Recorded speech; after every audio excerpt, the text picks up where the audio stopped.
नमस्कार दोस्तों, महाभारत के पात्रों की श्रृंखला में आज हम बात कर रहे हैं महाभारत के प्रमुख पात्र महान धनुर्धारी सूत पुत्र कर्ण के जीवन परिचय के विषय में।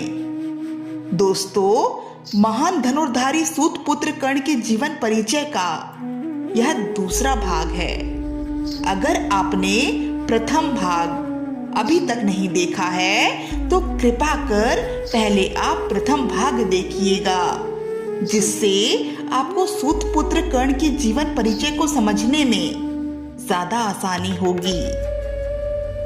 दोस्तों, प्रथम भाग में हमने जाना कर्ण के जन्म के विषय में, और आज हम जानेंगे कि कर्ण का लालन पालन किसने किया।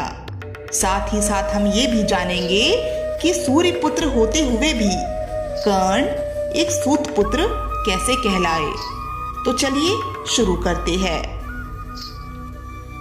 दोस्तों, जैसे कि हमने आपको पिछले भाग में बताया है कि किस प्रकार राजकुमारी कुंती ने अपने प्रथम पुत्र कर्ण के जन्म होते ही लोकलाज के भय के कारण उसका त्याग कर गंगा नदी में बहा दिया था। पर ऐसा करना राजकुमारी कुंती के लिए भी बहुत ही पीड़ादायक था, पर इस समाज के कारण वो विवश थी। राजकुमारी कुंती के अलावा इस विषय का ज्ञात राजकुमारी कुंती की एक मुख्य सेविका को भी था।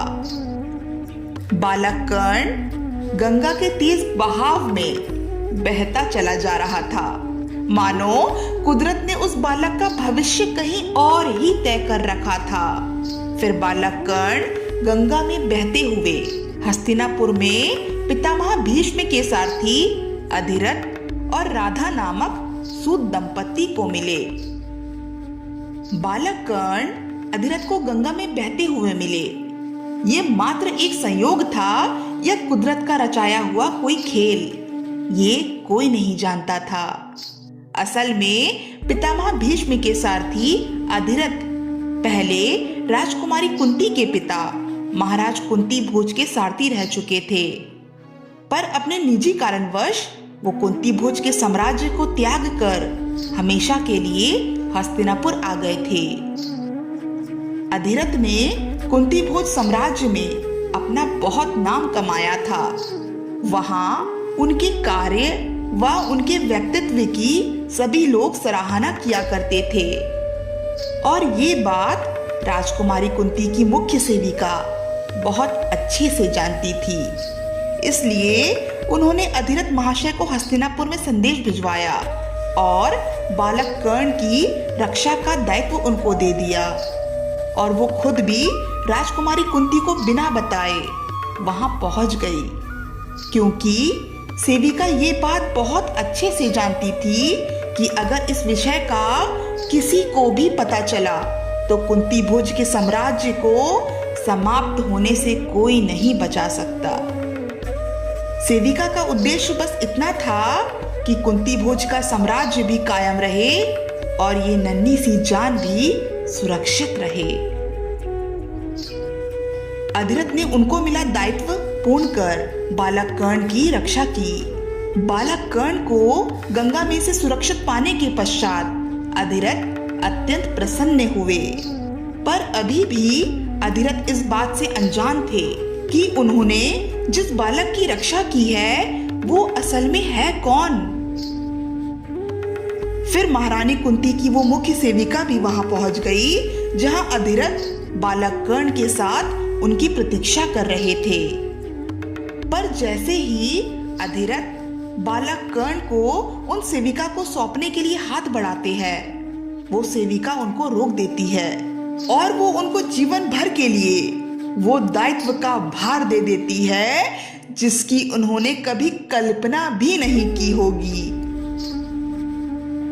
पहले तो वो अधिरथ को बालक कर्ण के जन्म की कहानी सुनाती है और फिर उनको अपने ही पुत्र की तरह बालक कर्ण के लालन पालन करने का अनुरोध करती है।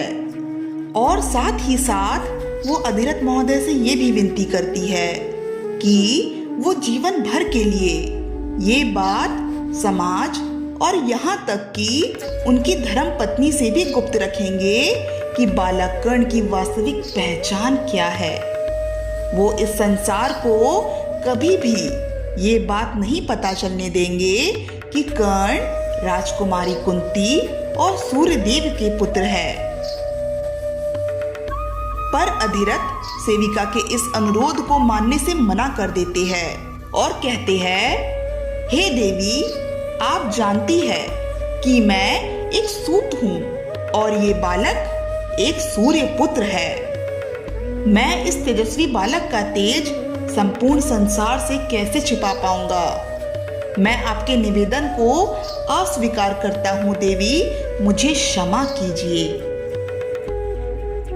इस पर सेविका उनको बहुत समझाती है और उनसे कहती है कि अधिरथ महोदय, ये कोई मामूली बालक नहीं है। ये राजकुमारी कुंती और सूर्यदेव का पुत्र है। पर पता नहीं इस नन्ही सी जान के भविष्य में कुदरत ने क्या लिखा है। इस बालक को मैं ना ही वापस लेकर जा सकती हूँ और ना ही यहाँ ऐसे ही इसे छोड़ सकती हूँ। मुझे आप पर पूर्ण विश्वास था कि आप इस समस्या का हल अवश्य ढूंढ निकालेंगे, पर आपने तो मेरी उम्मीदें ही तोड़ दी। फिर कुछ क्षण पश्चात अधिरथ ये सोचते हैं कि यदि बालक कर्ण को वो भी त्याग देंगे तो बालक कर्ण का क्या होगा। और इस समय वो खुद भी निसंतान थे।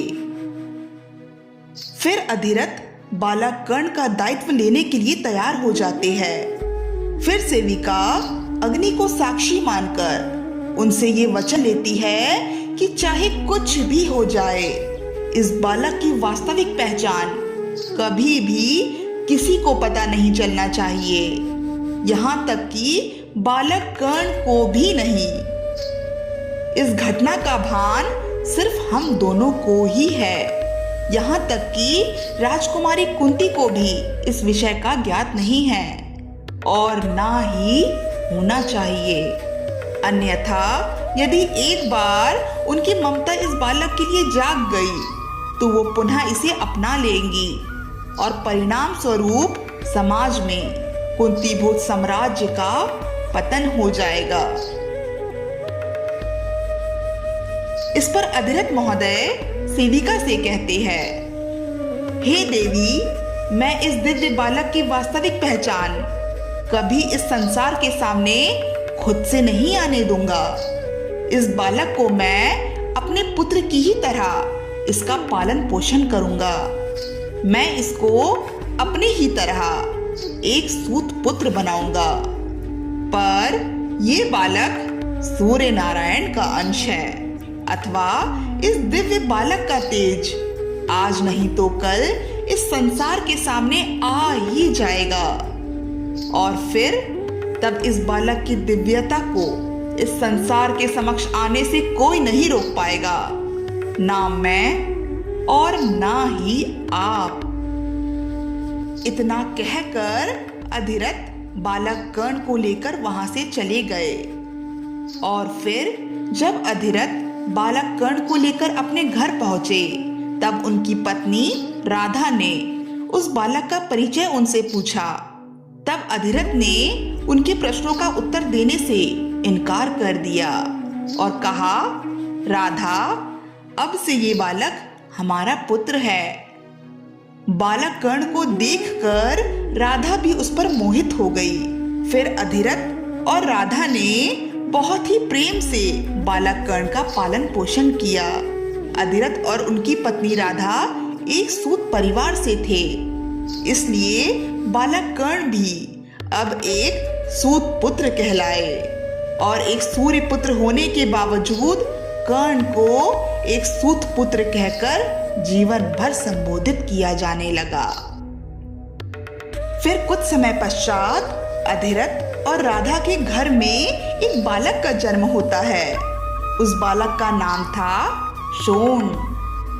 अधिरथ और राधा ने बालक कर्ण और अपने स्वयं के पुत्र बालक शोण की परवरिश करने में कभी कोई भेद नहीं किया।